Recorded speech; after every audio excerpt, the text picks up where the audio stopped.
এইভাবেই আমার হাতটা ধরে থেকো আদি।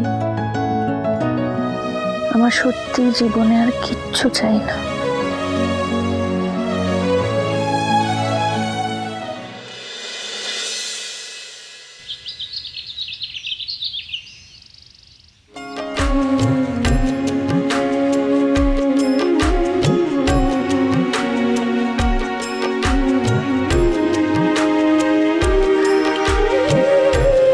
আজ আমার জীবনের খুব শুভ একটা দিন মা।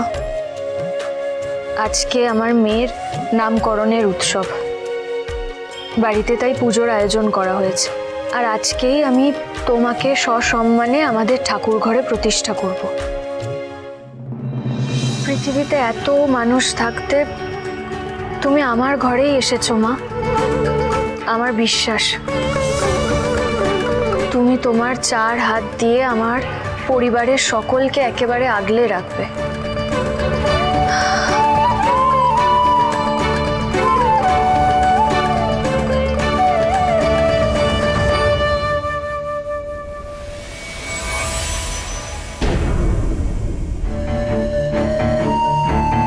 এখানে পদ্ম ফুল এলো কোথা থেকে? পুজোর ফুল তো বাজার থেকে আসে না, আমি তো বাগান থেকেই পুজোর ফুল তুলি। আর আমাদের বাগানে তো কোনো পদ্ম ফুল ফোটার জায়গা নেই, আর এটা তো কোনোভাবেই পদ্ম ফুল ফোটার সময় নয়। এই ফুলটা এলো কোথা থেকে?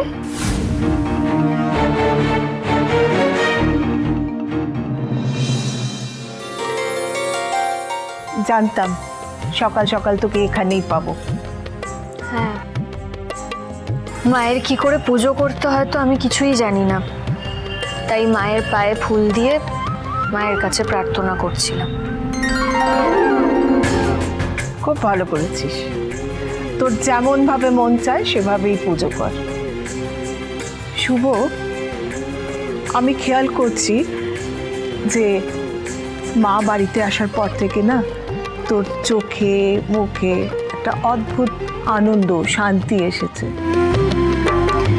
তার কারণ মা আমাকে বারবার বুঝিয়ে দিচ্ছেন যে মায়ের আশীর্বাদের হাত আমার মাথার উপরে আছে, আমাদের সবার মাথার উপরে আছে।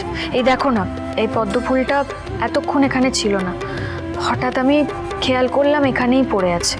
কোত্থেকে এলো বলো এটা? হ্যাঁ তাই তো, পদ্ম ফুল কোত্থেকে এলো এই সময়? কমলি কি আজ বাজারে গেছিল পুজোর ফুল আনতে? না, পুজোর ফুল তো বাজার থেকে আসে না ঠাম্মি, আমি বাগান থেকে রোজ পুজোর ফুল তুলি। তাই তো, তুই হয়তো ঠিকই বলছিস, সবই মায়ের কৃপা। আজ তোর মেয়ের নামকরণের দিনে বাড়িতে পদ্ম ফুল, পদ্ম কিন্তু ভারী শুভ চিহ্ন।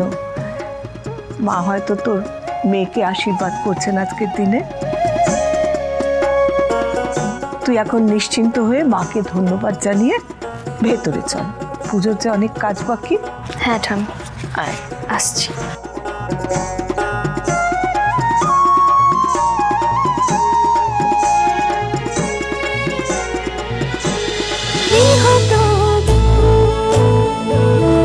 গৃহপ্রবেশ সোম থেকে রবি রাত 10টায় স্টার জলসায় ও জিও হটস্টারে।